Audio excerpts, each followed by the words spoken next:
You look at a gym and you piss your pants and faint.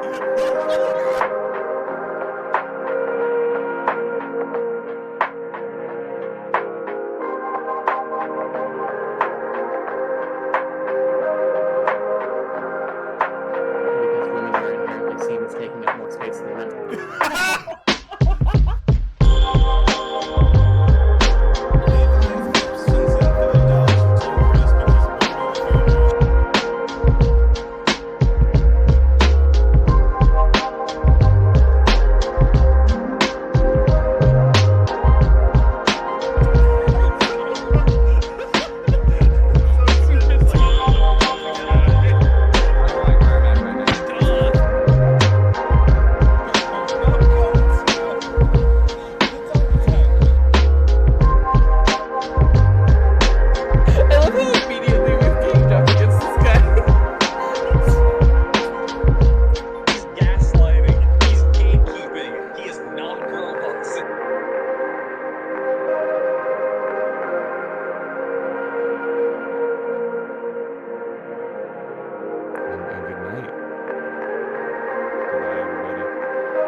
You look at a gym and you piss your pants and faint.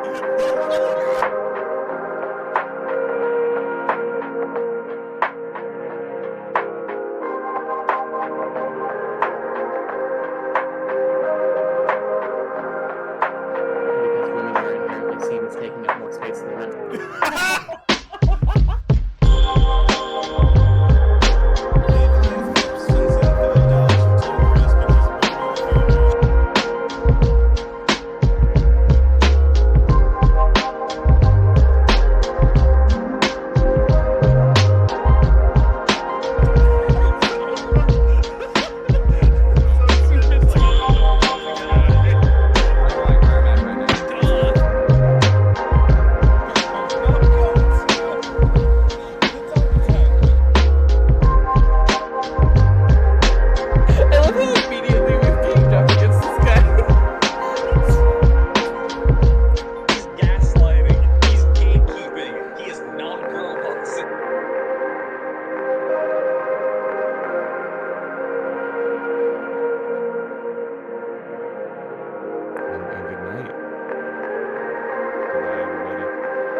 Audio should be working.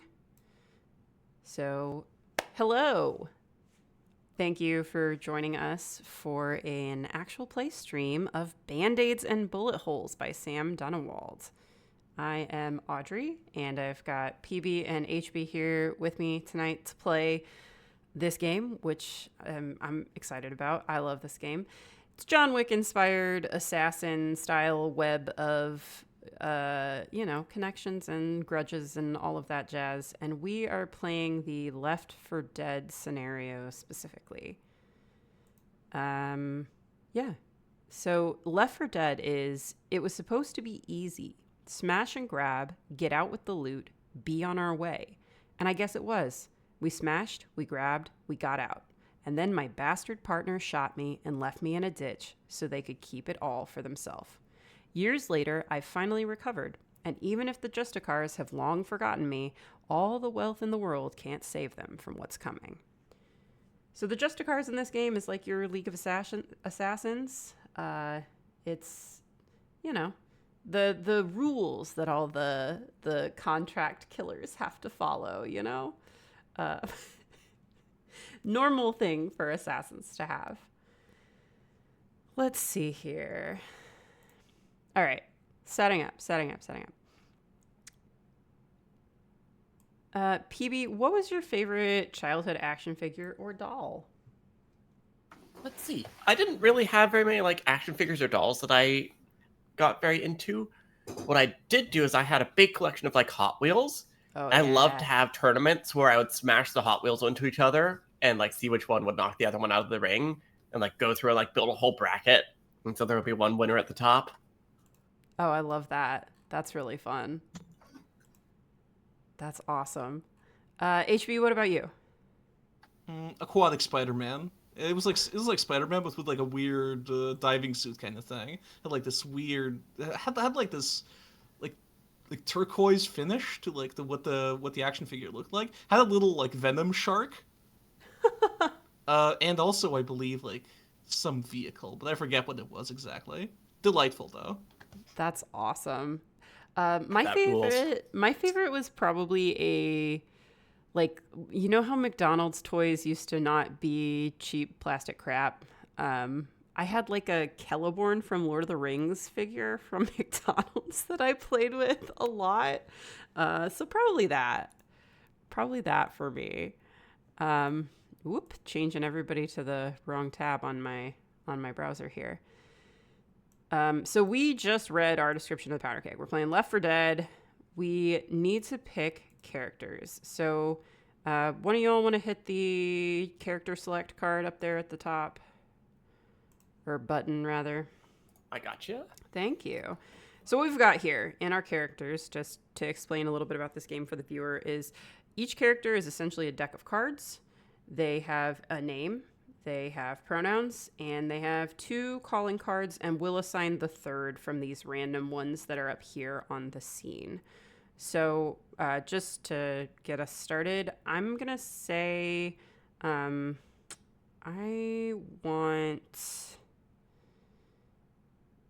think I want Hideko to be our person who nursed the bloodhound back to health. That's our caretaker. So after they were left for dead, she nursed them back to health. She's got a little black book of names. She's got a white suit and a Tide pen. And I think she's got triplicate sneezes as her third calling card here. So I see. So we have some extra calling cards over here to because finish customizing our characters. If we were playing this at a live table, I would be writing these on the cards, right? We could write whatever we wanted. It's a little bit more complicated to do that in Playing Cards IO, so we have these kind of randomly generated ones that we can use instead for the third calling card. But every character starts with a third calling card. So whichever of you would like to go next, PB, you want to just pick someone and drag them onto the role that you want here?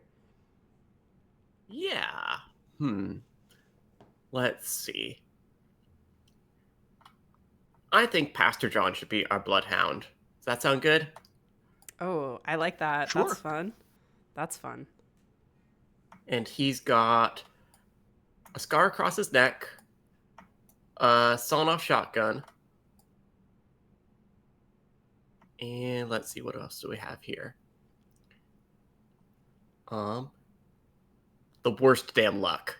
Oh, yeah, that seems pretty obvious. Yeah, that feels pretty fitting for the guy who got screwed over in the heist. Yeah, I love it. I love it. All right, HB? Okay. Well, I mean, I'm a person with very particular interests. So I think I want to make Worm the Justicar. Ooh, yeah, new enough that they never met Pastor John. Acquaintances Yeah. with the bastard. Love that. Yeah, they have crumpled lotto tickets, a broken nose, and why not a bag of wine? A bag of wine. Oh my god. Oh, I love that. Okay. I think Sorry, off topic, but just a wine unboxing video where you get box wine and just take the bag out. is that like Worm's side gig when he's not a contract killer? Yeah, wine unboxer.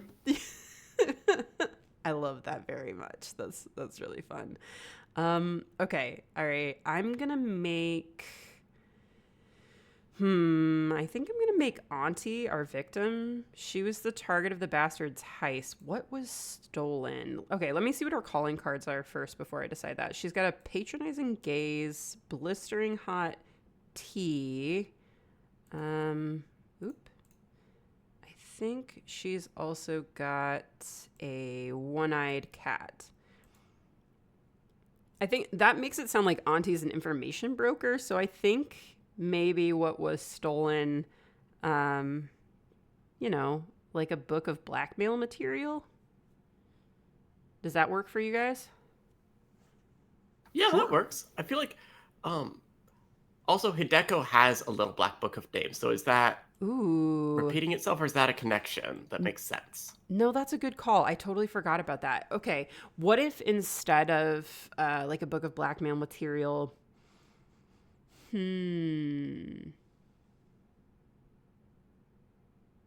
mean, it could just be like a fuck ton of money, right? Yeah. Just keep it straight and simple, What if- straightforward. A big weird diamond. What if Oh, it's yeah. a valuable jewel that's called the cat's eye? Oh, I like that. To go with her one-eyed cat. That's really good. Okay. All right. Exactly. Yeah. So big, huge diamond called the one-eyed or the cat's eye. Love that. Okay, cool.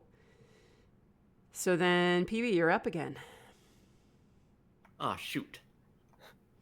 Let's see. HB, do you care about choosing the bastard or the fence? Do you have feelings one way or the other for either of them? I could pick either. Well, then I'm gonna say the fence is Charon. That just makes sense. Yeah, that's fun. So they have a briefcase handcuffed to their wrist, eerie silence, and let's see.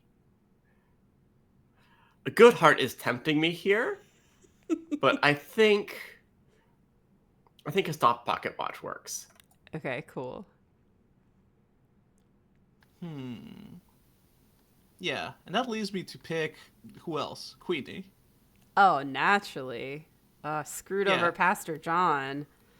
Yeah, she has flirty banter, light up combat boots, and I'm gonna pick shotgun and rock salt bullets. Oh, I love that. Okay. All right, so I'm You don't even returning. get to keep the bullet afterward. Oh. Okay, this is a good board. This is nice. We've got our characters here. So the next thing we have to do is we take turns picking a character that we did not put on the board, and you tell them we tell each other about a moment in their life where they were at their safest and most loved. Just a couple sentences. So let's see. We're only doing 3 of these. This is 1 per player, not 1 per character. So HB, do you want to start this? We'll go in reverse order this time. Yeah. I think it's Auntie. You know, she's in her mid-career. Mm-hmm. You know, about to go into her late career. And she has just adopted a one-eyed kitten. Oh, yes. and she is getting a collar especially made for it that says, "My other eye is a huge diamond." That's when she has felt safest and most loved. Oh, I love that. Taking care of a little cat sure does make you feel safe. Hope nothing happens. Oh no. Okay. Peewee? We see Queenie at a roller derby. Just getting into like a full brawl with a rival team. Ugh. And just like beating the crap out of each other. And that's where she feels most alive. That's where she feels happiest. That's what it's all for, you know? Oh, I like that. That's really good.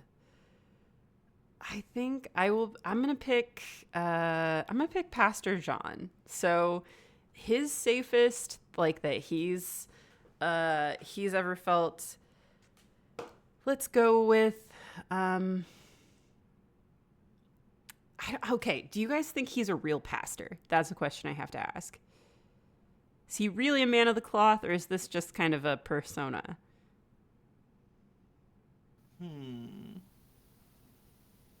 Now, usually, murder disqualifies you from being a pastor.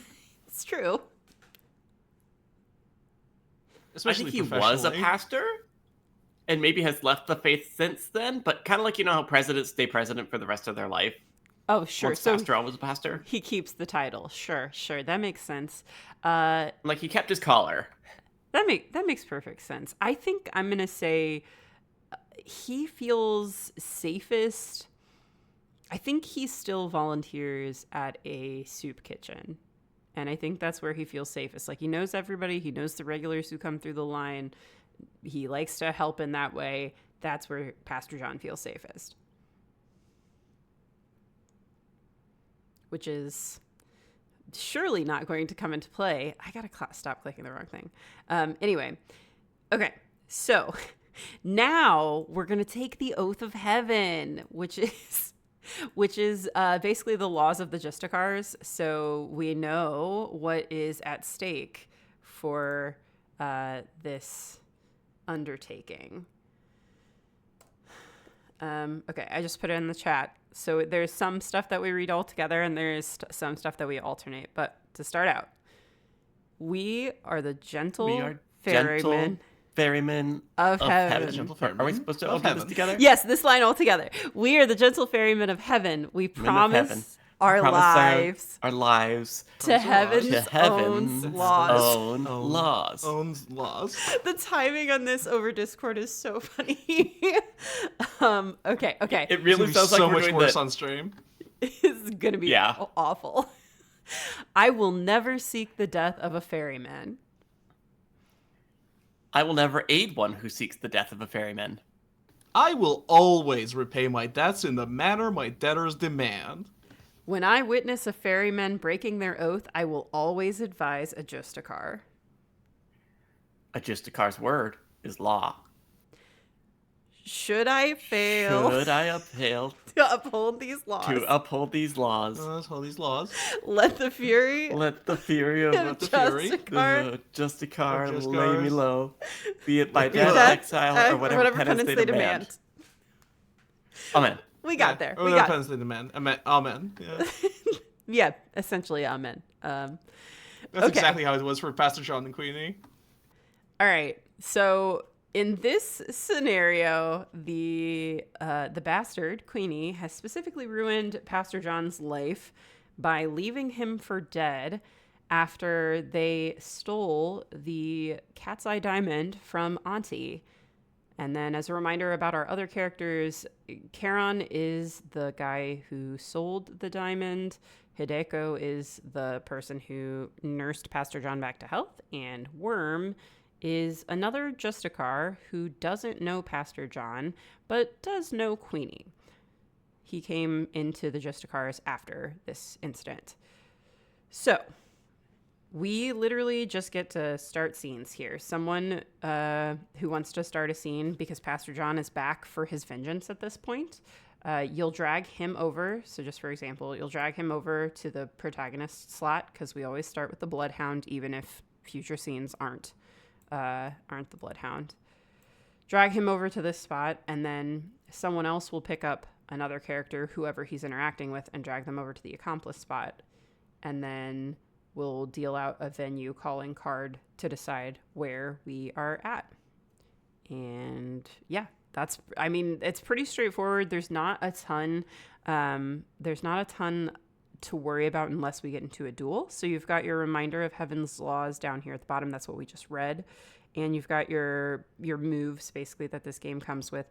In scenes, you want to negotiate, maybe. You want to catch them with their heart exposed, break a stalemate, or start a duel. And duels are where we play war, where we're flipping cards against each other. So we'll get more into those if the need arises. Either of you feeling strongly about playing Pastor John to kick us off? Where's he looking for information? Who's he going to first? I'll take him. Okay. And I feel like it would make sense to go to Charon. I feel like that'd be a good starting point to like go on this revenge quest. Okay. Mm-hmm. Does that make sense to y'all? Absolutely. HB, do you want to take Charon or do you want me to take Charon? Maybe you take Charon for this one. Sure thing. All right. PB, where do you think Pastor John has tracked Charon down?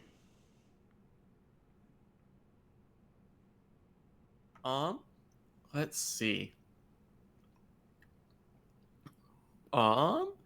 Let's say the alley behind the best Mexican restaurant in town. Oh, I love that. That's great. So then I've dealt venue cards here, HB. They're down at the bottom. If you want to pick one, you can put it up here in the venue cards in play spot. This is just something that will theoretically get added to one of our decks if we end up dueling. But it also informs a little bit more about the alleyway that we are in. I'm going to put down thumping bass, because I think that's really funny to be coming out of a restaurant. Just, oh man, it's like EDM night at the Mexican restaurant. Yeah, they have a dance floor. This is great. Yeah, this place is popping. I love this.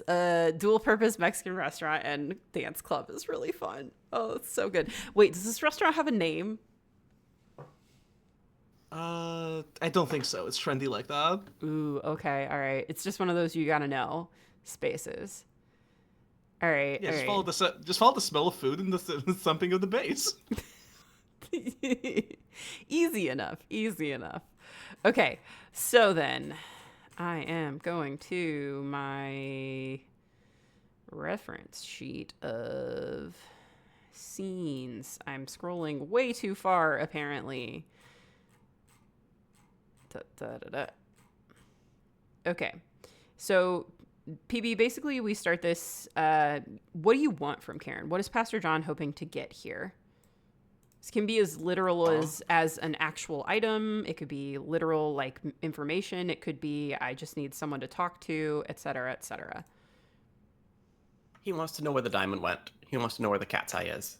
Where it is now. I see. Okay. Mm-hmm. All right. So, HB, can you set the scene a little more for us? We're out behind this Mexican restaurant. If you know, you know. Thumping bass. What's the weather like today? What time of day is it? Tell us a little more about it. It is the early evening, and there is a busboy smoking in this alleyway. And I think when Karen arrives here, and then when Pastor John arrives, I think the busboy like immediately just like puts out a cigarette and goes back in with a defeated sigh. As the door opens, just like incredibly loud music pipes into the alleyway shortly, but then the door closes and it is mostly insulated again. There is, whatever's happening inside that restaurant seems very exciting. Oh, I love that. I think it also smells great.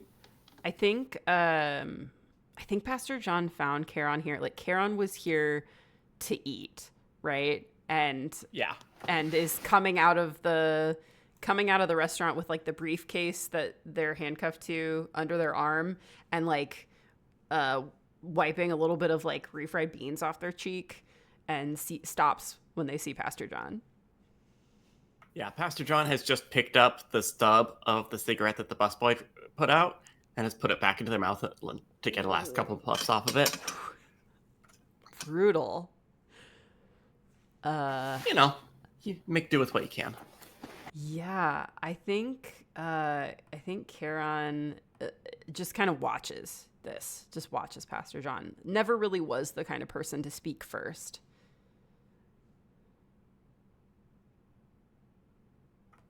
What? You look like you're seeing a ghost or something. Charon kind of shrugs, looks over their shoulder. Their voice is muffled by their mask. They say, "It's been a while since you've been in town." Yeah. Want to keep it that way. Look, you still in the business?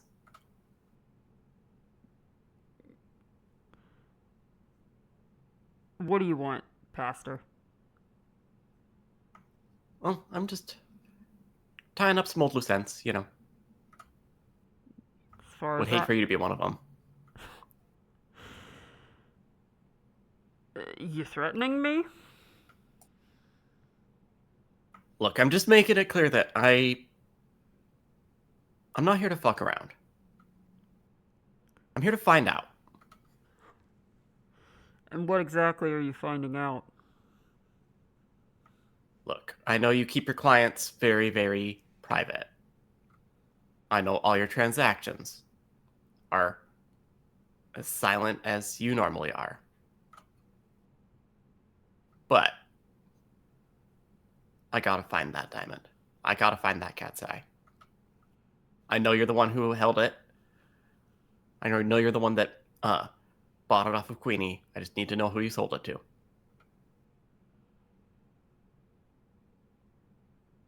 You tell me. We both walk out of here. I never see you again. You never see me again.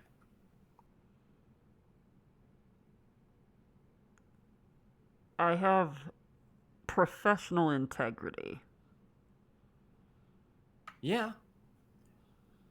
And I've got this. And Pastor pulls down his collar to show like his healing scar across his neck from where Queenie cut him. You're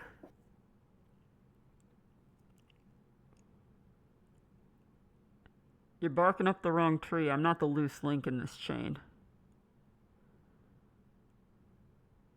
Yeah, but you're the main one I've got right now.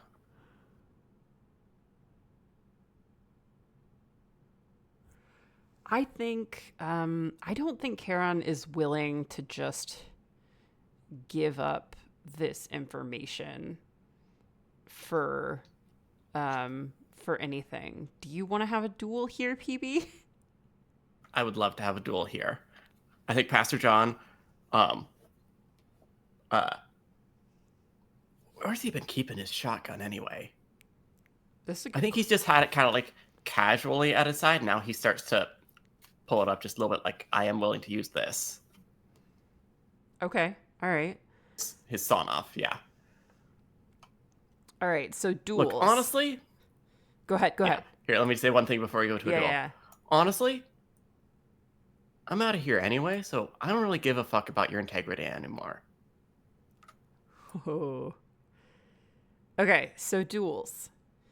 I have to read this line from the book because I actually just really love it. When you meet an opponent in battle, speak a word to death, for she walks close beside you. So we start with the city, which is you, HB. You choose to assign the calling card to one of the two people here. It goes into one of our decks. Mm-hmm. Which calling card? The thumping bass. The thumping bass is decidedly on Karen's side. All right, so that goes down into his deck, and then you get to decide. We have this nice deck up here of wounds, and you get to add a wound to one of these two characters' decks as well. And the wound represents what precisely? Yeah, someone gets to start with one. The city gets to choose. Wait, hang on. I'm misreading the rules. It's an or, it's not an and. Don't give someone a wound unless you don't want to give the base to someone. So base or wound, not both. Yeah. So yeah, Karen gets the thumping bass. Okay, all right. So let's see. Can you describe how that base is like impacting Charon, like where that is at? It can just be as simple as being like, oh, he's feeling it in his chest or something, or it can be a little more in depth. He's feeling it in his chest, but there's more to it. What's basically going on here is that this is one of Charon's standard haunts. So what's essentially going on with the thumping bass is that it signifies there. Mm-hmm. It signifies their command of the it signifies their command of the area, and I think it also signifies the subtle flow of henchmen that is slowly filtering into the scene. A lot of guys coming in. Oh, I love that. Okay, all right, cool. So PB, we're gonna do basically the same thing as what HB just did here, which is to say we're going to describe our calling cards, and we'll describe them all before we do our flip and war for the duel. So we'll just go back and forth with this. If you want to go first, you kind of already described how Pastor John pulled out the shotgun. So it's just kind of scene setting with these calling cards. Yeah. So yeah, Pastor John starts to lift the sawn-off shotgun, feels the weight in his hands, feels good.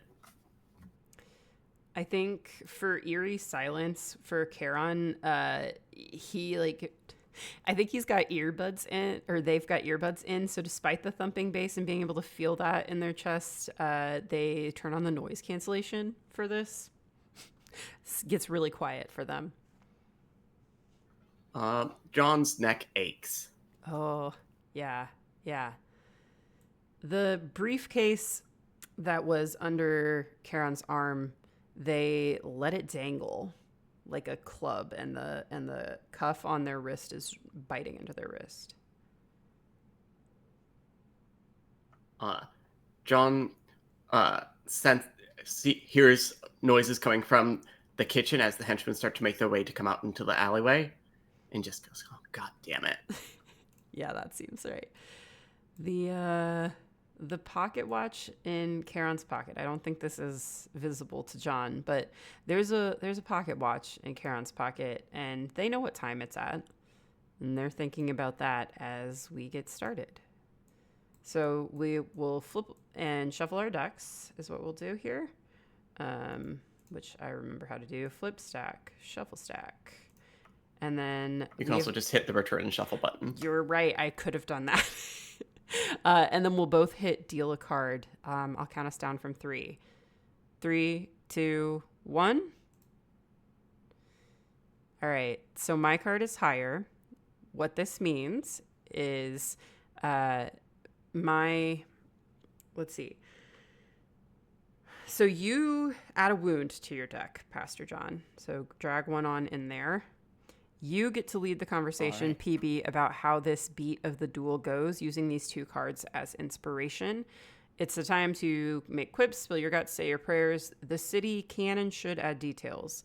And then the winner chooses, take the chance to run like a coward and end the duel, or press the attack. And then we would go again if that's what I choose. So, but first, PB, you get to narrate this beat of the duel with HB adding details. All right. So thumping music, guys starting to spill into the alley. John's lifting the sawn off, about to pull the trigger. HB, what does one of the goons throw to knock me off balance? I think or throws. Shoot. I think throws something at you. Like has a I think picks up like a little folding chair that was laying just where we could see it, and throws it at you. Yeah, all right. John dives backwards, and then we've got like guys peeling out the music in the club. Stops for a moment. Someone like knocked the DJ. And there's just this moment of silence and just like footsteps and like metal as people are pulling their guns. And John is just knocked on his ass. He takes a shot. A couple goons go down. A hail of bullets comes back, and he dives into behind like a dumpster, but he takes a shot in the arm. Oof. I think Charon, having witnessed all of this, stoically, silently, this isn't over yet. So we leave the cards that we played out here, and you'll have to shuffle your wound in. So you will have to do the manual flip and shuffle because you don't want your scar back in there. And then we will deal the next card. You click the little tab over here. You should be able to. Oh, there we go. Yeah. There we go. So then 3, 2, 1. Yours beats me this time. The worst damn luck beats the briefcase handcuffed to Charon's wrist. So what I'm going to say here, because I get to narrate this beat of the duel, again with details from HB as needed, and then you decide to either run or press the advantage. I think Charon takes a swing with this briefcase, like ready to full on smash John, and I do think it impacts John, but the cuff snaps, and one of the I think the briefcase like tumbles out of John's hands. And the reason I'm thinking this plays into worst damn luck, and you all tell me how you feel about this, I don't think Charon actually sold the diamond. I think that they've got it in that briefcase. So the bad luck here is that John doesn't know that, and one of the other goons has the briefcase now. Yeah. Yeah, I think one of the other goons picks up the briefcase and throws it to the other. Then that one throws it to a third. Yes. Oh, that's great. Yeah. John watches and realizes what has happened. And let's see. And this is not an advantageous position. I think to take out a group of this much, you need at least like one ally. If you've only got your sawn off. So I think he sends a couple more shots and books it. Running away. I think I'm running like a coward. No, I think that makes sense. Okay. So if you run away, let me read what happens here. Run. It's just run like a coward to end the duel. If you run like a coward, you have to say something you leave behind, physical, emotional, or metaphorical, and ask the city to close out the scene. And then Charon will get to choose one of your calling cards and remake it, which is good because I need to change their briefcase situation as well. So I will just do a little editing on the fly here in that case. So tell us what Pastor John's leaving behind, and then HB can kind of describe the scene as it is behind you. Let's see. I think what John is leaving behind is the idea that he can get revenge with just a shotgun and nothing else, no allies or anything else. He's leaving behind like his individualist revenge right now. Okay. Like he's going to need help. Okay. Or a better plan. He can't just walk up and win this just by being a tough guy. All right. I like it. Okay, so then HB, you want to tell us kind of what is going on in the alley as John books it?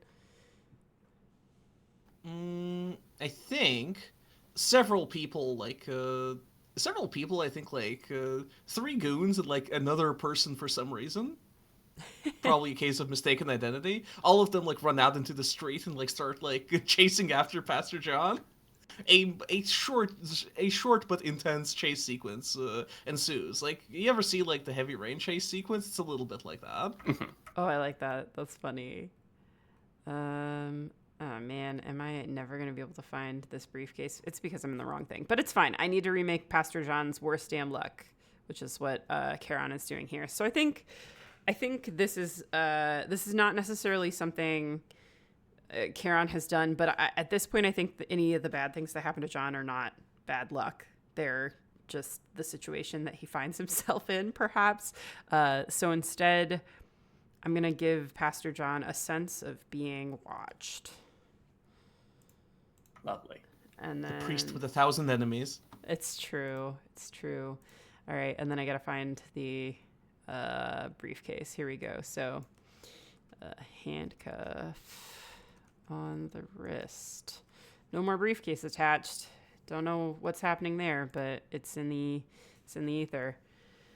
Okay, so now we can return our guys back to their positions, and HB, you can choose who you want to be protagonist here for this scene. And both of us left this with 1 wound, right? You left it with 1 wound. I left it with 1 wound. That's correct. And then I need to actually make sure I take that city calling card out and add a wound to my deck. So there we go. Cool. So yes, HB, you choose who you want to be the protagonist of this next scene. We can stick with Pastor John and you can play him, or if you have an idea for another scene between characters where one character wants something from another character, we can do that instead. I think we'll still take Pastor John. Okay. What is he up to this time? What's he looking for? Allies. Ooh, yeah. He needs to get a gang together. I love that. Okay, all right. So who's he going to? Who is he going to? Auntie. Ooh. All right, PB, you want to take on Auntie? Sure, I'll take on Auntie. Since I was the accomplice in the last scene, I'll be the city in this one. And then we can continue to rotate through.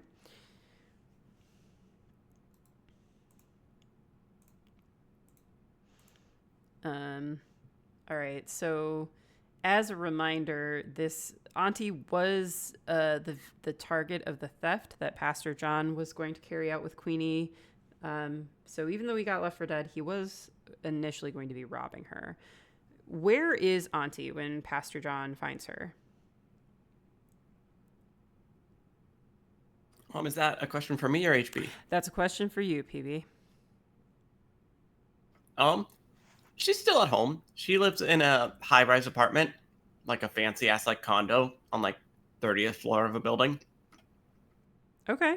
All right. I like that. I'm going to say, I'm going to give this apartment curvy architecture. I think that's fun. Oh, my curvy building. I love my curvy building. Just thinking it's like, I don't know, they're doing some like faux hobbit hole stuff, even though this is like 20 floors up, you know? Yeah, none of the apertures have any straight lines. It's all circles and ovals. Yeah, it's really inconvenient if you're taller than Auntie, I think. Which Pastor John, of course, is. Naturally. He looks like fucking Gandalf in this setting. All right. So, yeah, it's scene time. Yeah, I guess a question for Auntie. Do you think her doorman would let Pastor John upstairs? I think no, but by the time that John gets up here, she's put tea on already. He just snuck in through the staircase. Either that or beat up her doorman, you know? Either way. Yeah. Well, beating up her doorman just seems kind of rude. And I think, although maybe he beat up her doorman, but then, walked up 30 flights of stairs, and then he's like, that feels like adequate penance. I like that. Oh, man, those stairs keep you active, huh? Oh, don't I know it? He's like... I think he's like, what was his wound? Did we specify? I said he got shot in the arm, but you can be more specific if you would like. Yeah, I think he is. I think he's been shot in the arm, so he's just like, kind of holding on to it a little bit. It clearly hurts like a bastard. As he walks into the room, as he walks into Auntie's place and says, "You're a tough woman to find." I don't know what you mean. My address is public information. Ah, well. Let me tell you, there's 30 floors between your address and you. Well, stairs are good for the soul. Remind you that hard work is the basis of all things worthwhile. As a man of God, I can only agree. Ah, yes, God. See, I'm a lady mostly of cat. Oh, hi, Lizzie. The one-eyed cat, who I think is orange, and who is named after Queen Elizabeth. Oh my god. Comes stalking in, giving John the worst side eye. John does a little bow toward the cat. The queen herself. Yeah. Now, Lizzie, if he were here to kill us, he would have already. I would never. I would never. There's no. No, you'd only rob, of course. Now, that might be true, and I don't deny it. But I'm looking for something else today, Auntie. I'm looking to set things right. Oh, you're looking to set things right after you broke Heaven's laws yourself? Exactly. Who else? You were a fool. Who else to set them right? I agree you must pay your penance, but it looked to me like Queenie already paid your debts. If you'd had the That's one way decency of to putting just it. bleed out there.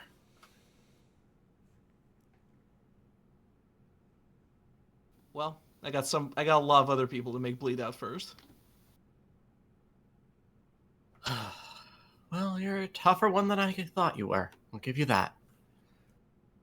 So, Auntie, I'm gonna get you your diamond back. you're not the first band to have told me that. Hopefully you're the last. Well, as the man who stole it, I dare say I'm the most qualified. She looks at the blood on your... what kind of clothing is Pastor John wearing that is currently, like, getting stained with blood from his arm? White shirt.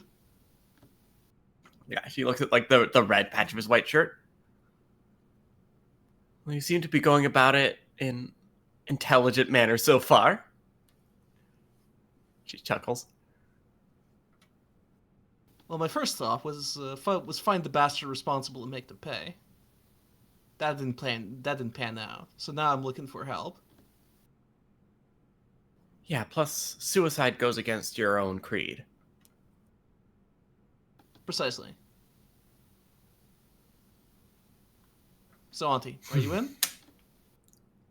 Is Auntie in?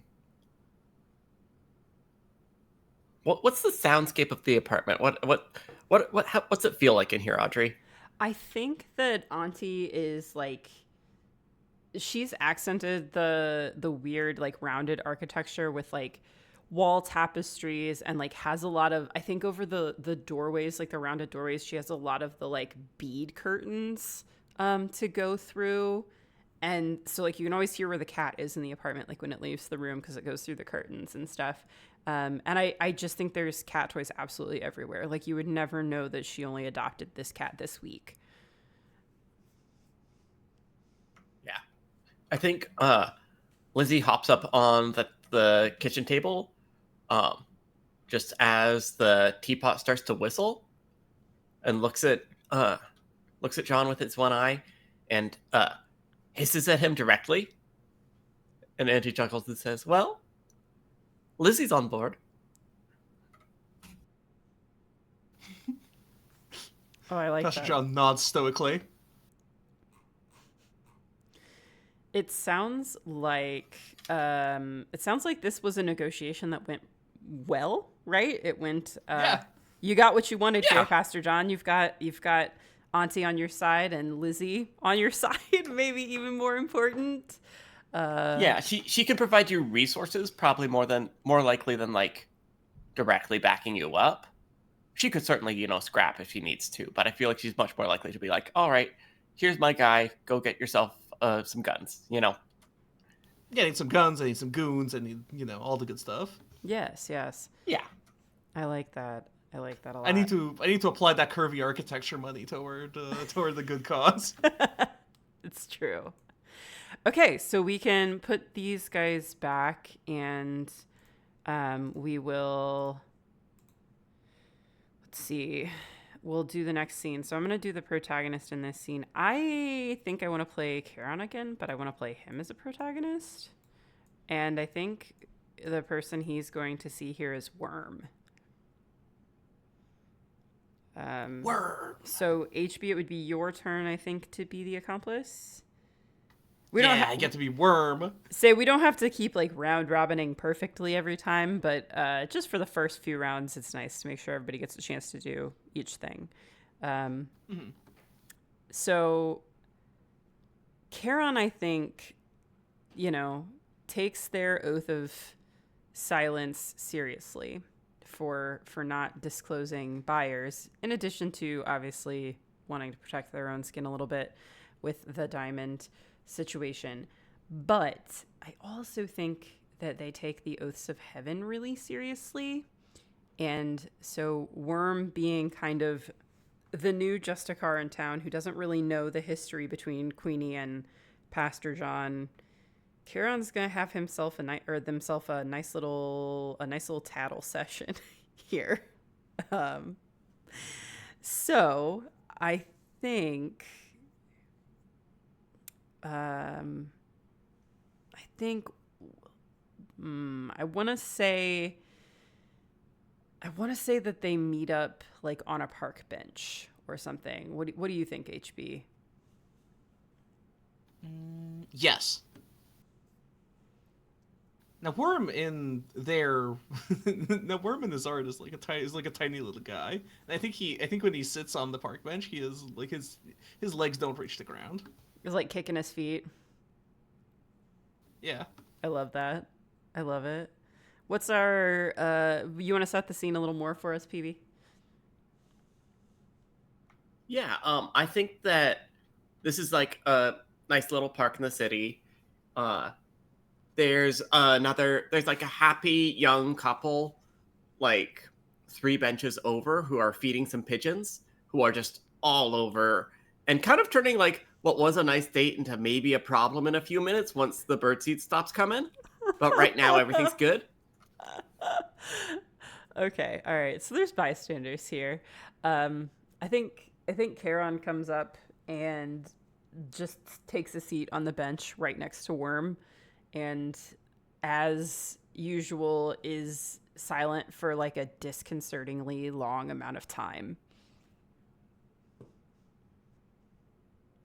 So Worm starts the conversation with, so I heard there was an incident at the place in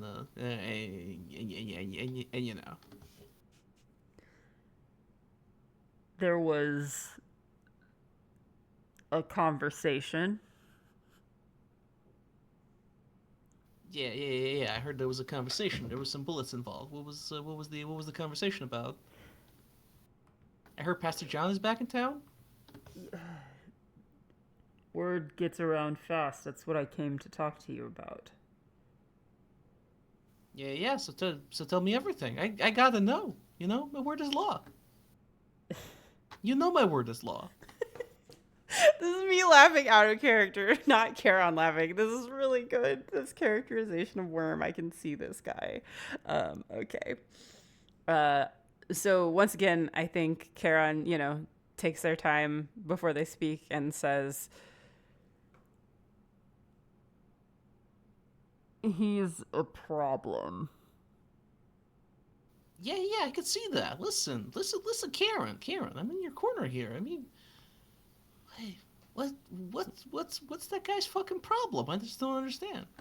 He drew a gun on me, and we both know that's against heaven's laws. Motherfucker, I'm gonna get him for this. I'm gonna bury him. That's all I can ask. Yeah. Karen, I see you've been, dreadfully harmed. Do you know what this is about? I couldn't say, but you might find out more from Queenie. Queenie? What's... I know Queenie used to run with Pastor John. I don't really know what happened there. But I guess I'll ask Queenie, yeah. I mean... It's not my story to tell.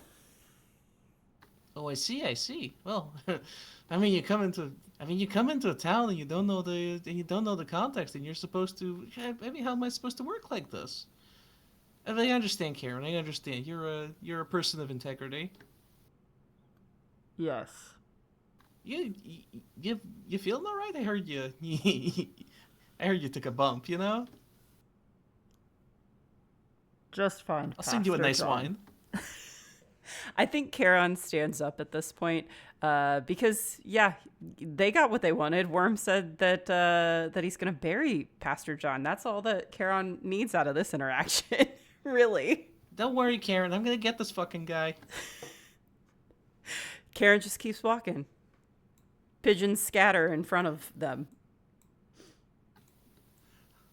As Karen walks past the couple feeding pigeons, we see that both of them are like have concealed pistols on them and are like here like looking after Worm directly on their orders. Oh, I love that. That's really good.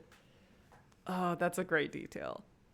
Fantastic. Yeah, Worm can kind of, you know, Worm could just kind of go through life with a blissful innocence, thanks to the tireless work of the people protecting them. I really am never gonna unhear you being like, I'm gonna fucking bury this guy. Oh, really good, really good. Okay, all right. Yeah, so then HB or PB, one of you pick up a protagonist? Let's see Queenie. I want to play Queenie.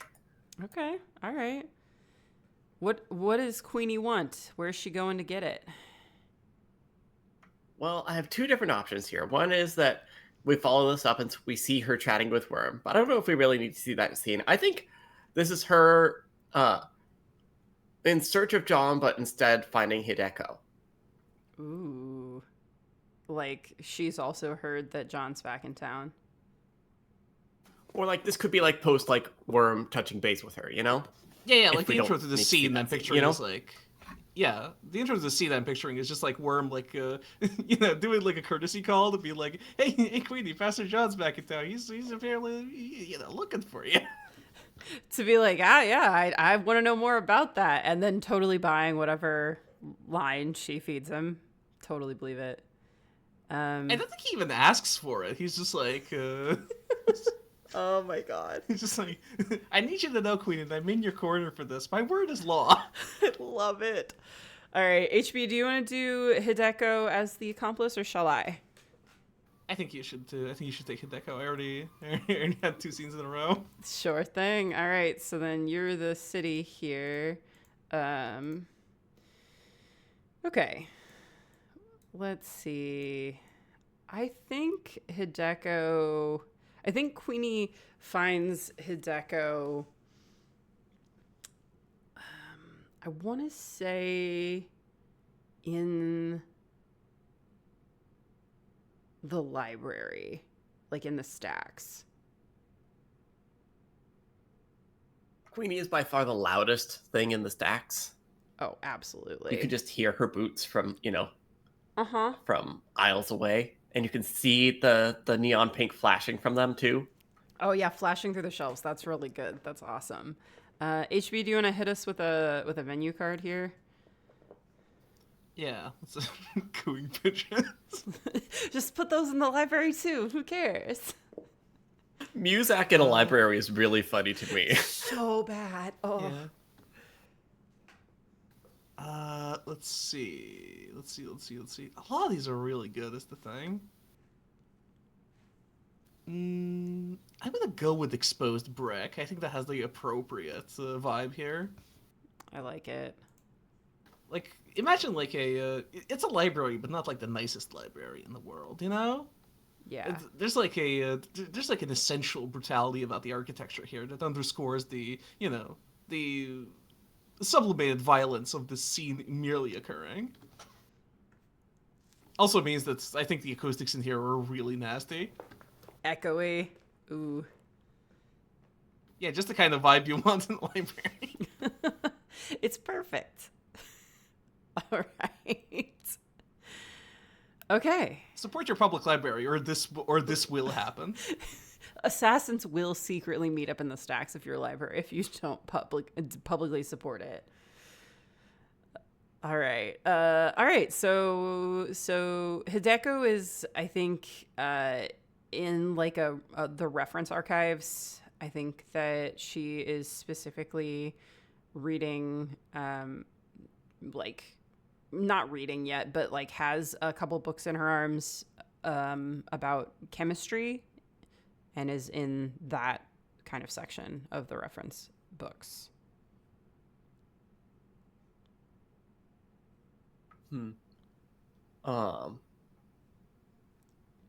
She would definitely hear Queenie coming from, aisles away. Just clomp, clomp, flash, flash, flash, flash, flash, flash, clomp, clomp. And like, only one person has that as their calling card in this town, you know? Yeah. I think by the time that Hideko. Queenie gets to her like row, her set of shelves that she's at, Hideko is like not even looking up from the book that she's flipping through. She just says, "Hello, Queenie." Hey, cutie. I always heard you were a bookie. I didn't think it was did this mean bookie? Ha. Ha ha ha. So very funny. You're always so clever. Oh, don't patronize me, sweetheart. And also, hey, maybe don't nurse someone back to life who's about to fucking murder me. I think Hideko snaps the book shut, and there's like this kind of waft of dust, and she sneezes 3 times. Tew, tew, tew. If I recall, you struck the first blow. Yeah, but most people whose throats I slit have the decency to stay in the fucking ground, she says. And she is full, like, holding a knife, like, playing with it. Ooh, okay, all right. Hideko sees this, notices it. I think her eyes, like, flicker to the side and back to the knife. And she says, "Then it should be easy to kill him this time." You say that, but people are so much more of a pain after they come back from the dead. Haven't you ever seen zombie movies? No, horror is vulgar stuff. We live in a vulgar town, sweetheart. Is there something I can do for you? Or did you just come to pester me? I kind of want to cut your face off. I'm definitely like tempted to do that because you're kind of fucking with my whole vibe. I guess I can maybe not do that, but only if you make sure that John stays in the ground. And how do you propose I would do that? Oh, just let me know if he pokes his head above ground again. Just let me know if he like comes back to an alley saying like, "Oh, come help me again. I'm all beat up again because I went and did some dumb shit again." If you see that, just take him back to your place again, and then just give me a little call, and then maybe lock the door and leave. You do that, and maybe I won't have to cut your face off, like I said. I think Hideko takes a deep breath in, like considering this, sneezes 3 times again, pulls her little black book out of her pocket and flips it open with like a snap, licks her finger, flips another page, flips another page, says, "Q, Queenie," takes a pen and says, "It appears I don't have your number." Oh, yeah.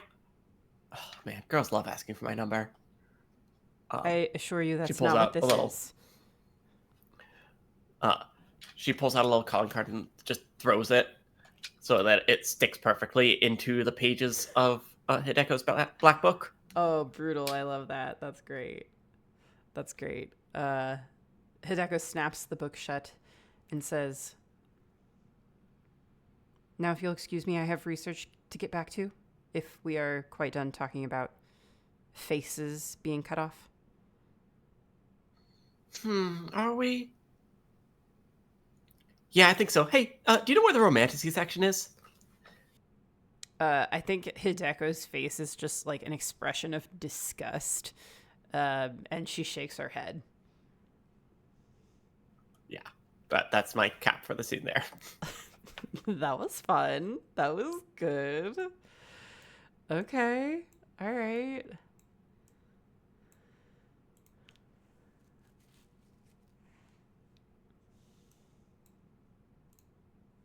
Have y'all seen the movie Face Off?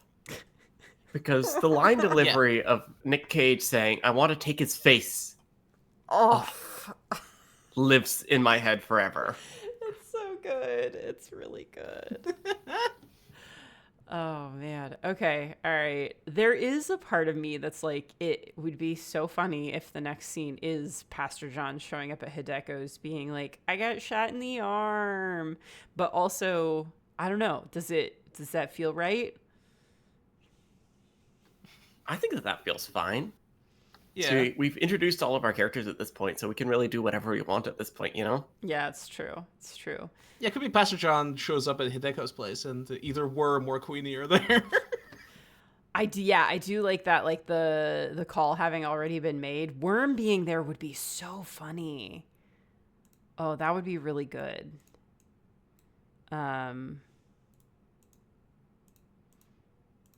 Yeah. I think Worm being there and like Hideko could be nowhere in sight, which is maybe better. Maybe the more interesting thing here. Mm-hmm. Okay.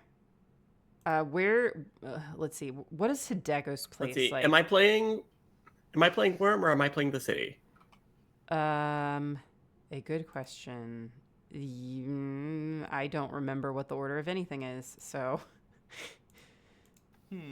Well, now we can just kind of improvise. It's true. Yeah, and HB, you've already got Worm pretty good, so I feel like you should keep playing them. Okay. It's very good. It's truly really good. Okay. So Pastor John is at Hideko's place, and Worm is also at Hideko's place. PB, will you tell us what Hideko's place is like? Yeah, man, what is her place like? I think her normal place where she like looks after people is a vet clinic that's always closed. Okay. You know, so that's like a good place to like have like the medical shit if you are going to patch someone up. Man, I am just immediately like pulling stuff from like Better Call Saul. Sorry, yeah. sorry for stealing from that. No, it's really good. Yeah, I think that it is a veterinary clinic that has extremely short hours, and whenever you go, those hours are always not today. Like the sign changes every day to make sure the hours are. It's just never open. Really, But there are still funny. people who come and go. And you know, if you need to get maybe some horse tranquilizers or you know, to deal with a to have a problem dog put down, you know, is a place you can go. I see. Okay. I think we've got peeling billboards out here. This is in like a really shitty strip mall. No. Really good. Oh, okay.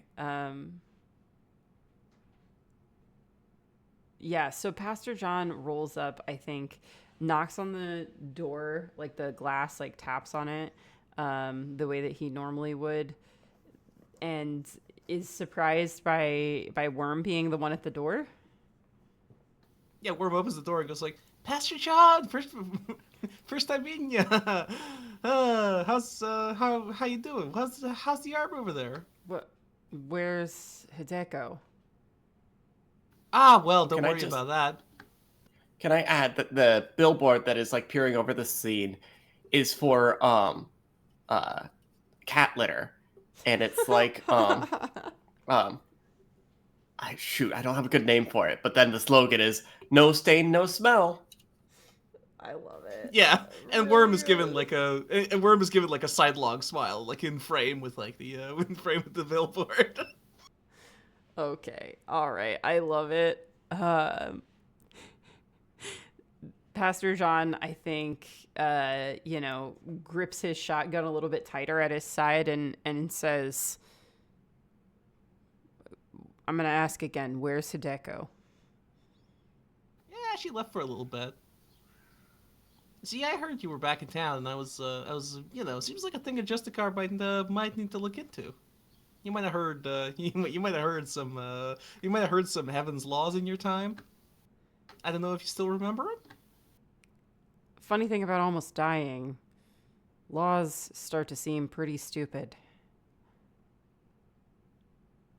Well, good thing, good thing I'm here to bring the wrath of God down on you, huh? Is this what we call the wrath of God here? Come on, don't be that way. Come on in, I brought some wine for you. I think Pastor John does step inside, but like keeps Worm like either in front of him or like walking side by side with him, even if that's cramped. Now you gotta consider, Pastor John, what are we doing here? You know, you come in here, you come in here and you shoot up the place, you know, with the thing, and you give poor Karen, such a big scare. What's that about? I don't suppose Karen mentioned the half a dozen guys that were also helping them when Pastor John, you gotta understand. When you scare a guy, you get what's coming to you. Just like you're scaring me right now. What's going on in this? What's going on with you? What's wrong with you? I haven't done anything. Do you want me to actually scare you? We're just talking right now.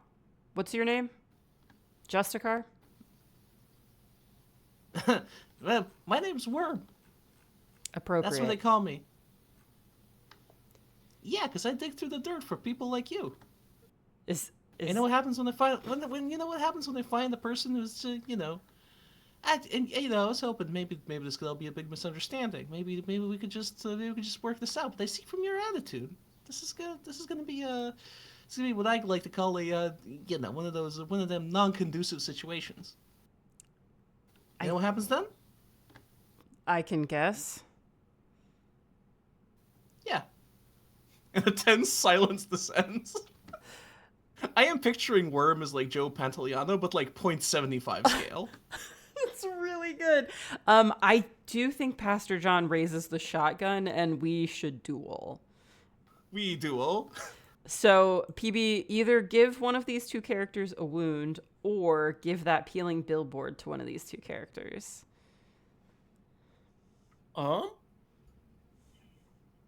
Let's see. No stain, no smell.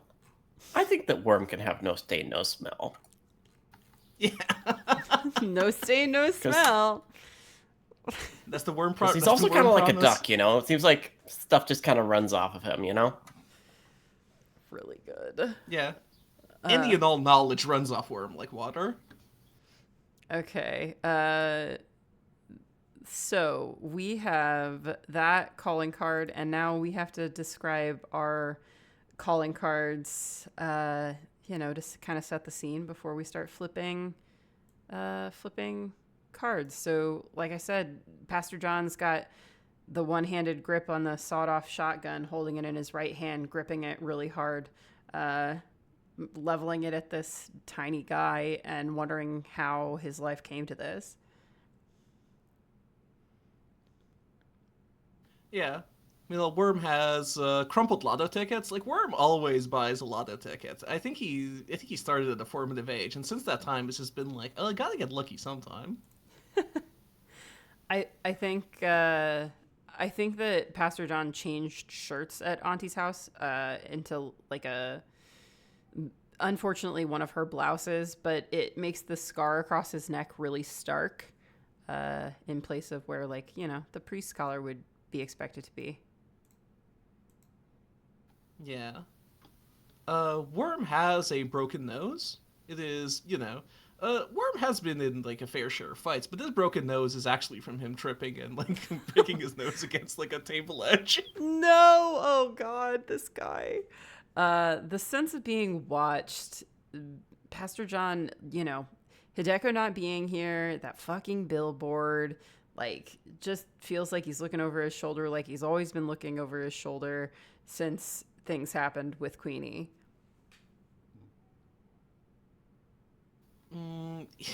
Worm has indeed made good on his promise of a bag of wine being placed on like the vet clinic counter. Oh my god. Francia. Pastor John's other arm throbs. He's kind of got it clutched close to his torso. Not looking forward to this.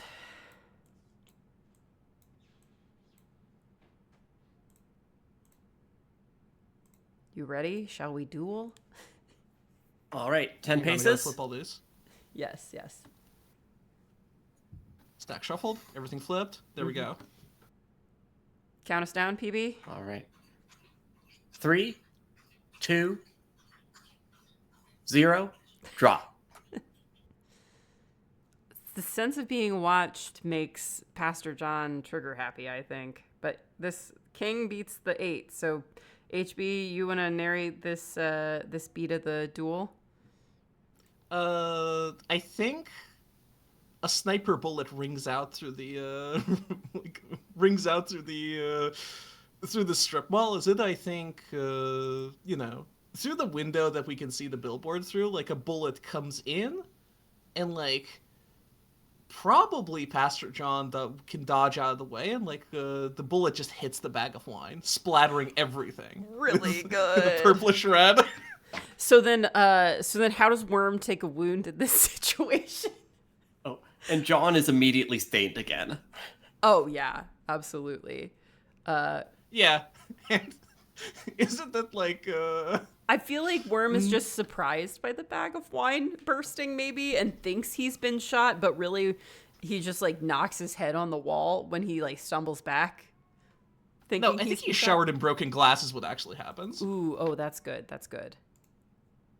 Okay, so then a wound into Worm's deck for you. We leave our other cards there because John's not backing down. He's ready to take this. The consequences for killing a Justicar, what do they matter at this point? He's going to get his revenge. Yeah, absolutely. Worm's also not backing down. All right. The consequences for fucking up a hit as a Justicar are also very severe. I believe that. Oh my god. Okay. All right. Count us down, PB. 3, 2, 1, and draw. Ooh, the scar across his neck versus the broken nose. Pastor John wins again. So, Worm, HB, you get to narrate this beat also. Tell us what happens here. I think we get into a tussle where I think Worm is trying to hit the wounded arm, but the problem is that I think Worm is a little disoriented and is trying to and I think it is like a proper credible fight that is like I think we really make a lot of the size difference here, where Pastor John is easily 2 heads taller than Worm is. Oh yeah. Very easily. So there's a lot of throwing each other around or that kind of thing that's going on, where Worm draws a knife or something like that happens. There's an actual fight unfolding across this vet clinic. But the thing is that Worm is on the defensive here. Yeah, that makes sense. As he's backed up against the wall. And I think, Pastor John, what do you want to do to him? I think he just, he jabs for the broken nose. Like, he's right there with the shotgun, but he's just enraged at this point, and so he, bashes the butt of the shotgun against Worm's already broken nose. Yeah, so Worm is, I think, Worm is decisively on the back foot here. Yes. So I've added the other wound to your deck. His nose is bleeding now. Ooh. Worm has 2 wounds at 3. The character dies, just so you know. So I added the other wound to your deck, and Pastor John's going to press the advantage. So we're flipping again. Worm isn't backing down. And I did look through the rules, and there is a special rule to let the Bloodhound survive lethal damage. So don't be too afraid of that, like I was in the first scene. Oh, yeah, no, I mean, Pastor John can survive because he's the Bloodhound, but Worm will die. Yeah. Cool. Yeah, PB, the first And time we have I like played 40 this minutes game... till your heart out, so you know. Yeah, first time I played this game, I did not realize that was a rule, and so then the Bloodhound died, like, really early on, and I was like, this game sucks. Fixed it in the second half, hence why I love this game, but still funny. All right, let's 3, 2, 1. Wound is... Trump a lot of tickets. Ooh, boy. And you can't find your runes. So, Audrey, how do wounds work in this? So wounds are basically like a Trump suit in here, so they beat everything else. Yeah. So this is it. This is it for Worm. God, I'm so happy. This is... You describe the last moments of Worm's life and then die. And... Audrey, can I correct you there? Yes. The rules say, describe your last moments of your life at great length. Yes, then sorry. die. Thank you, PB. Yes, I forgot about that. So HB, tell us how Worm dies. Yeah, I think. So Worm, I think Pastor John manages to get, like, the sawn-off shotgun into position. Yes. Like, and I think Worm at that point is just, like, you know, trying, like, a last-ditch effort to, like, try and, like, get him before that happens. And I think it doesn't work out. And we have, like, a full-on, like, Wasabi-esque moment where he is shot point-blank with a sawed-off shotgun, and he goes flying out of the window, and almost like this snowfall of, like, shot-up lotto tickets just, like, unfolds in this flurry around him as he, like, drops to the ground and you know, breathes his last as he is showered by the twisted remnants of his own bad luck, killed by the Bloodhound. Woo. PB, what's that billboard that Worm is, like, dying beneath now? Remind me what it says? No stain, no smell. We linger on the billboard as we pan away from Worm. Really good. Okay, yeah. So then the question for Pastor John is, was this murder worth it? And I think to Pastor John, the answer is it feels meaningless to him. He came to kill Queenie, to get his revenge on Queenie, and this isn't Queenie. But if it keeps the Justicars off his back for a minute, then fine. Oh yeah, killing one of them is going to make things so much better for him. Look, it just puts a time clock on things. Anyway. Okay. Put Worm back into place? Yes, we can put him back into place. And what I will say is that if we have a need for it, we can... Can I flip you over? No, you're not a real card. You're a fake card, the way that this is built. But if we have a need for, like, another Justicar to show up, we can put another person. That's probably like an epilogue moment. Yeah, not something I think we have to do right this second. But Worm is dead. So, I think it's HB's turn to pick who they're playing, be the protagonist of the scene. I think we might need to see Karen again. Is Karen the Is Karen the protagonist, or is he, like, the accomplice? It's a good question. Does he want something, or does someone else want something from Karen?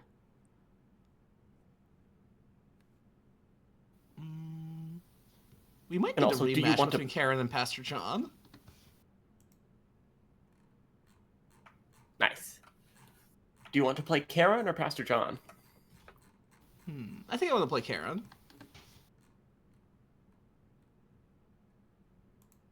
Is Karen the one Right, since I was approaching just- Pastor John here, then? Oh, it looks like because I'm not a paying member of Playing Cards IO, I have this advertisement for a moment. So 1 second.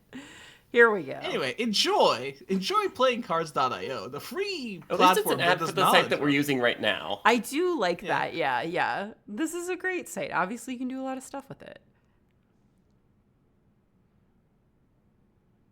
All right. All So right, since I was just the city, shall I be Pastor John here? yes, please. And let's see. HB, if you want to tell us what Charon wants here, and PB, you tell us where Charon finds Pastor John. I think Karen wants to wash their hands of the matter. Ooh. Well, let's look at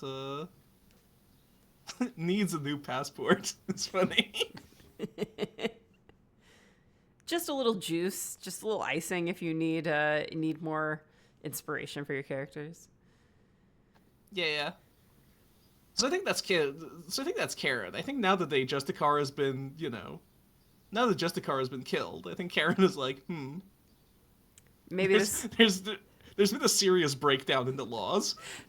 maybe this isn't worth pressing the issue, right? Oh, we're in a church at midnight. Ooh, I love that. Okay, so church at midnight, obviously what you've got to have is the clock tower's chime. That is not even a question. This is a whole ass John Woo situation in this church. It is, we didn't say what city we're in, but let's assume that this city has a little bit of Vegas DNA in it because there's big old stained glass windows and also some neon underlighting on like the pews and stuff. Which makes... Yes, this is the church addition to a casino. Yes, I love that. It's a church with kind of a libidinal one, Yes, exactly. But it's midnight, so the bells in the clock tower are chiming. It's very loud in here. Weirdly, they have real bells instead of it being something cheaper. Casinos making money. Casinos doing great. Yeah. Karen has turned their back to like the entrance in a a classic ferryman's declaration of no ill intent. It's like if you want to shoot me in the back, you can. But they are like as a gesture of peace, like facing toward the altar, not in prayer, just kind of staring at it. They have specifically called up Pastor John. So, not here to send me across the sticks. John is sitting in front of like the dais where the pastor would normally talk. Still wearing the wine-stained blouse. Karen slowly turns to look to John and says, "No, not my job." Yeah, well, some would take that as you breaking the heaven's laws.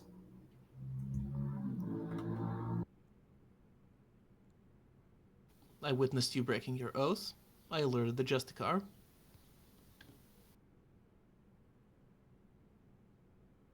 Yes. You still have a blood diamond, but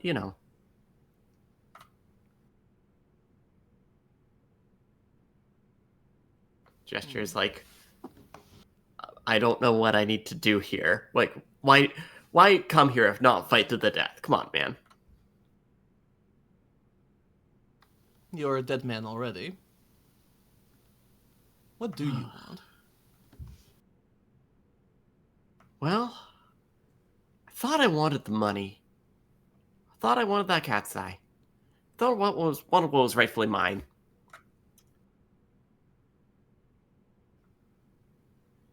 But maybe all I want is some blood on my hands. My blood? Or the blood of the one who betrayed you? I'll take whatever I can get. But if you can get me to her, maybe I don't need to cut off your face. In that moment, we see why they were used to be partners.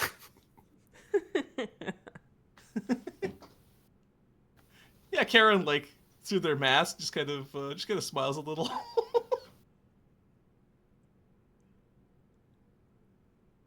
I see. I can't promise you the diamond, but I can give you her location. John stands up heavily. Still, that arm still hurts a lot. Their scars catching like the neon underlighting of the pews.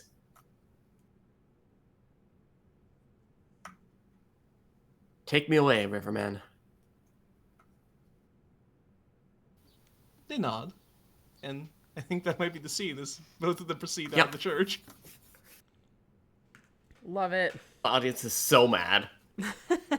We got all the John Woo promises. Come on, man.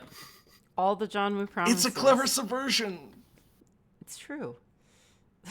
That's a Karen's defense. They don't want to die for this. Look, Oh, absolutely. big respect to Charon being like, I just gotta get out of here, man. Don't hold it against me.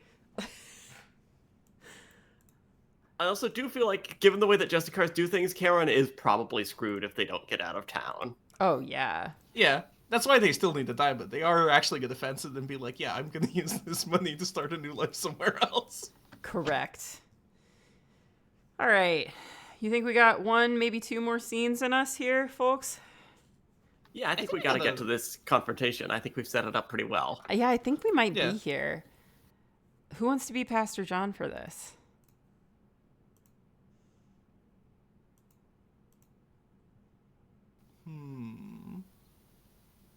Shit, maybe it's me again. I think it's my turn. I think it is. Go for it. Do it. I was the protagonist for last scene, but I think No, it still it's works. okay. No, it's it's all okay. good. PB, I feel like you did a really great Queenie, and I kind of want you to do her again, even though this puts us all in the same roles as last round. I just don't really care. I'm fine with that. Okay. As long as you're good with being the city here. I am perfectly fine with that.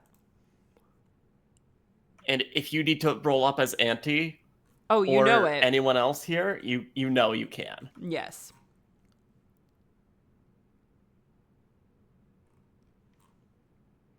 So yeah. I think in Where? this scene we see.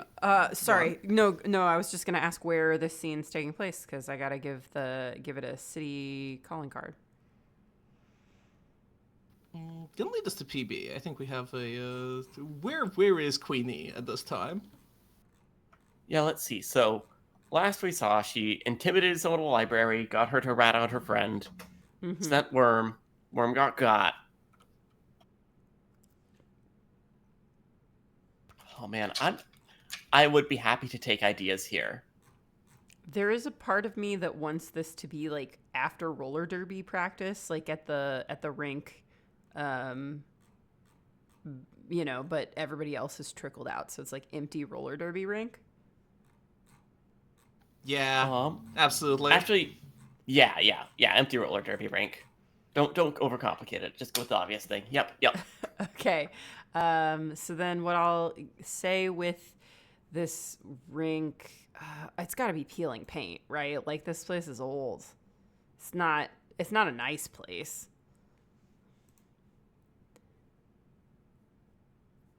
It's echoey in here. I think Pastor John has rolled up to this place with a helmet, elbow, and knee pads. Like he's just arrived to the roller derby, you know?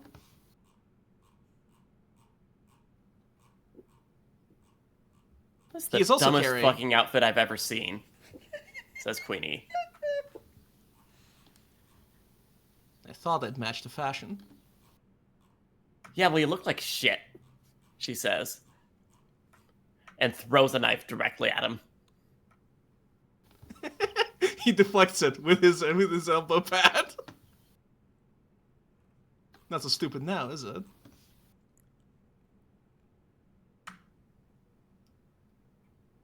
Look, can I say one thing before we do this? Just the one.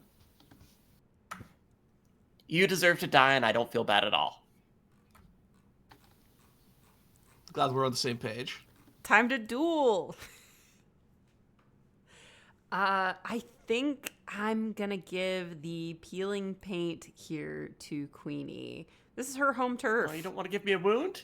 I do, but I also think it's your home turf, and if anyone's gonna know Fair how enough, to fair make enough. use of this space, it's you. So, yeah, this place, it smells musty in the way that like a basement or a place with too much wood that has had water damage that's not been taken care of smells, and the paint's flaking off the walls, and the big fluorescent lights overhead make it feel like a boxing ring as much as a derby rink.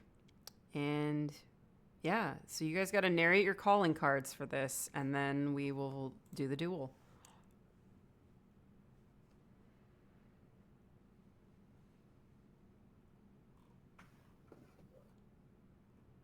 Yeah, I have a sense of being watched. In that, I think for Pastor John, it's like something is definitely watching him, and probably something malevolent, given how his life and his entire business in this town is gone. Probably what he deserves for seeking revenge above all other concerns. But, well, we're really in it now. For my light up combat boots, they are shining like they never have before because the black lights are on in here. Oh, I like that. So like every pink flash is just like blinding. And like John's like white stained blouse is also like glowing, as is like Queenie's platinum blonde hair. Oh, that's beautiful. Yeah. The scar across my neck greets Queenie like an old friend. Maybe today is the day you finish the job.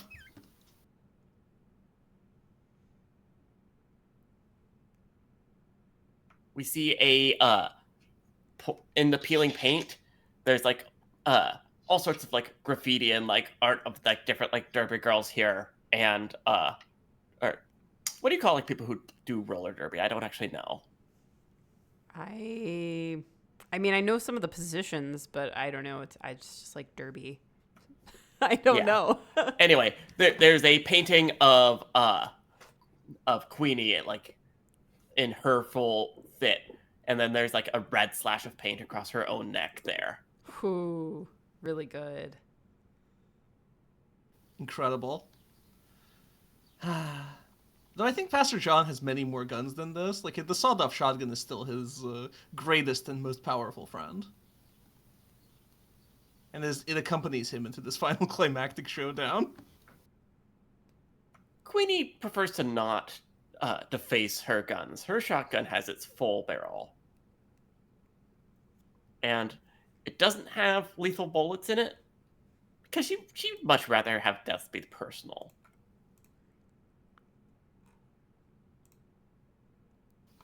Yeah, and finally, the wound. Where Pastor John is, he's not operating at his full, at his greatest, he's not operating the full extent of his abilities, but he doesn't have to. He's probably not making it out of this town alive. If he could just put enough of himself in there, he can wrap this up. He can go, he could go to his final rest with no doubts.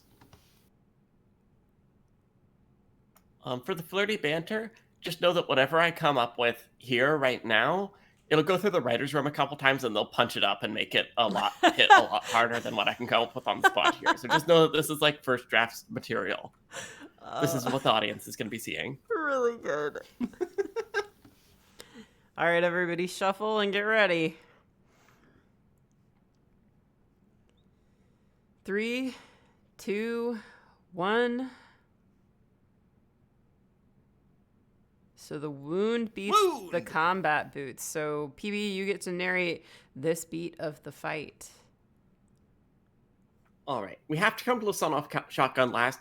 What other gun from Auntie are you starting out, or weapon from Auntie are you starting out with here, John? Hand grenade. Yes. All right. I think he's pulled out the sawed-off shotgun, but it's actually just a feint. He has thrown a fully hand grenade at your feet. Yeah, there are like a couple bullets to go whizzing by and a couple shells, and then hand grenade goes, and Queenie only sees it in the flash of her boots and says like, shit, and then gets knocked back by the blast. Because this is an action movie, this doesn't instantly kill her. It just throws her against the far wall. Correct. Yeah, we're running on FPS rules the here. boots start to break and are now just constantly flashing to the beat of the techno soundtrack to this fight. Oh, I love it. I for sure. I like that. That's awesome. John, are you running away, or is this duel going to continue? Okay. All right. Yes. So shuffle your decks again. 3, 2, 1. A tie. Okay. Tie. So in a tie, you both suffer a wound, and then say something pithy, and then flip again or die. So another wound for each of you. Each of you say something pithy real quick here.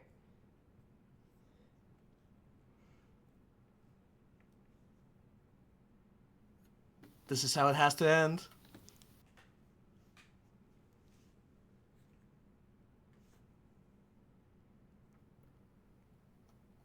You are such a fucking bastard, she says.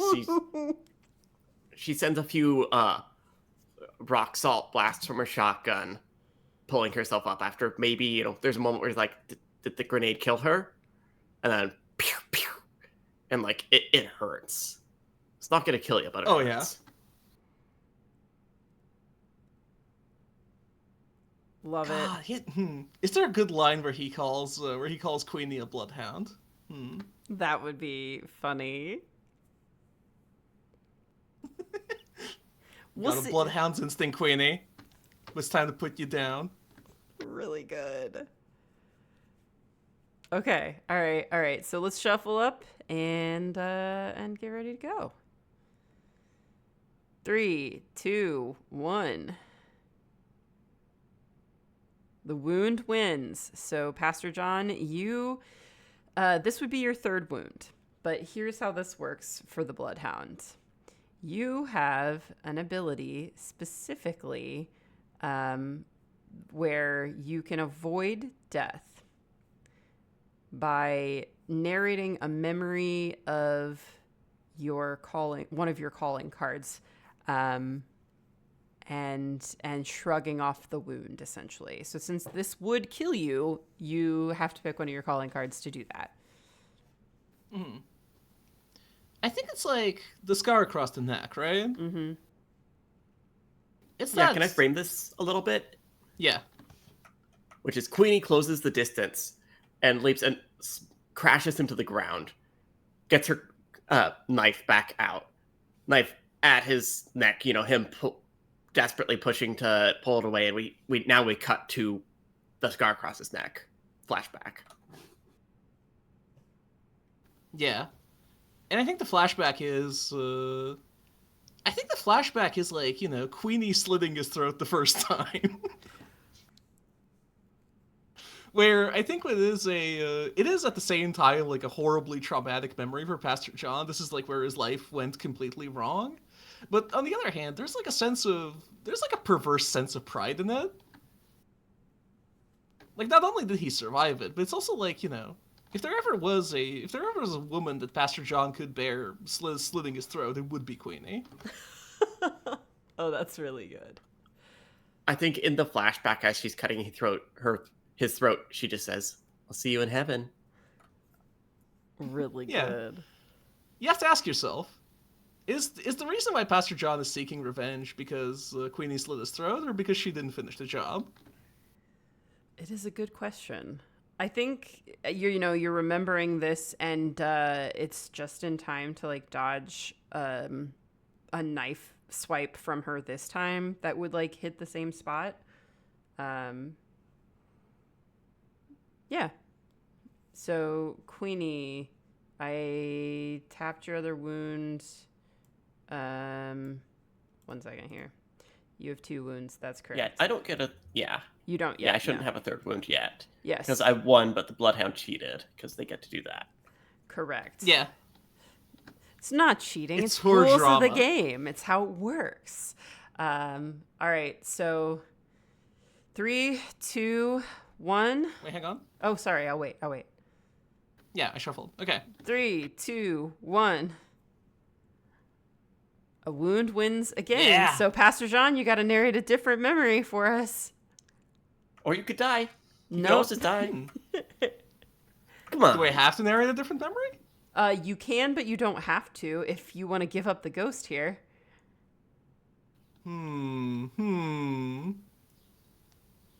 I mean, I could narrate a different memory and not give up the ghost, which I think would guarantee my victory. However, I think it's fun if Pastor John dies. All right. Narrate his final moments. Tell us what happens here. I think it's the sawed-off shotgun here, where he is. I think he puts the gun under Queenie's chin, and I think pulls the trigger, and it clicks. There are no bullets in it. Oh no. And there's like a slight sigh of relief from Pastor John as it happens. What does Queenie do to him? High kick to knock his head into a wall. Maybe she doesn't even mean for this to be lethal. Maybe she also wants this fight to keep going. But his head hits the peeling paint on the concrete with a sickening thud. What are his last moments here? I think he, hard to say why exactly. But I think he laughs. There is a moment where he is just like, feeling relief for the fact that he doesn't have to live past this moment. That he can go out like this, like he was meant to. He can finally go to heaven. Oh, I love that. So then, Queenie, was it worth it? Queenie looks down at her dead rival / friend / who knows what. And there is a moment of genuine remorse in her heart that she had to do this again. And then she shakes it off and walks out, limping a little bit. Love it. That's the difference between you and Pastor John. Pastor John never could shake it off. Okay. So then to end the game, we each pick a character to check in on. This can be literally like after these events, or it can be like a flashback memory, whatever we want to do. But we're checking in on them and finding out if they are proud of what they've done. We gotta hear from Hideko. Yeah, I have a thought here. Okay, go for it. Which is, we see Hideko on the cell phone, her little black book is open, and she's explaining to the Justicars, yeah, I know. The thing is, Worm wasn't going to do what she wanted, so she set him up. Yeah, she sent them there, no backup. I agree. I think that violates the laws. Yes. Okay, see you Thursday. I love that. That's really good. I want to check in on Charon. No, wait. I think I want to check in on Auntie, but I want to go last for her. I have a thought for both of them. Do you have a thought for either of them, HB? I have a thought for Charon. Okay. Charon is wearing a hoodie and they're like in their card art. Imagine them wearing a Hawaiian shirt and walking through a new place. Yes. Well, imagine them like on the California coast. They are walking along a beach and they are freed of the briefcase. So they watch the slow roll of the Pacific Ocean in eerie and total silence. Love it. So I think for Auntie, you get a shot of Lizzie, the cat, in an alleyway. She's just kind of walking down the alleyway, stops to lick what it becomes apparent is the foot of one of the goons from the scene outside the Mexican restaurant earlier. And as the camera keeps moving while Lizzie's licking this guy's foot, we see another goon and another and another. And amidst all of these goons, there's Auntie with the briefcase, which she flips open to reveal the cat's eye.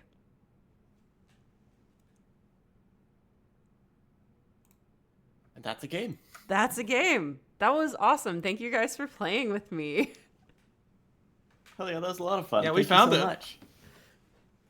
This was Great times. Yeah, this was really fun. I had a great time. I loved your worm, HB. I thought it was very funny. I'm so glad I got to kill them. Yeah, great instant characterization there. So good, so good. And PB Queenie coming out with all the like little pet names for Hideko had me rolling. That was really good. Yeah. So Band-Aids... I think Go I ahead. think this game worked very well where there was always the threat that any scene could become violence. Like, having that knife's edge there was great. Yeah, that was part of the goal of the game for sure. So the game again is Band-Aids and Bullet Holes by my friend Sam Dunnewold. He's kickstarting this in like a week, I think. So if you liked watching this and you want to check it out, learn some more about it, he's got all that info up for people. Yeah, you can find Moonshot pretty much on this channel all the time. We're on most nights have streams now. Tomorrow should be Jory's Fighting Games, I think. And then PB has streams on Saturday? Sunday mornings right now. It's Visual Novel Saturday sleep.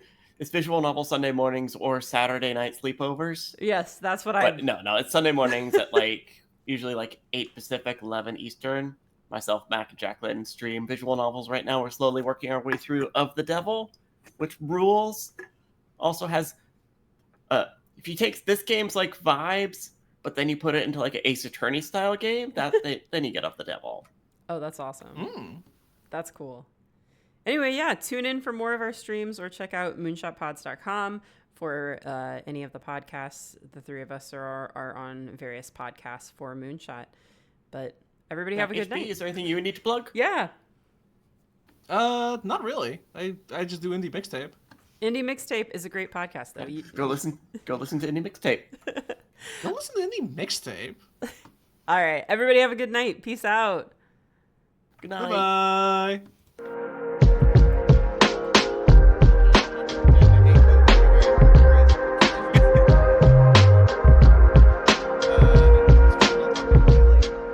No, I can hear Jeff. I can hear Jeff on the stream. Yeah, now we actually I'll spill myself.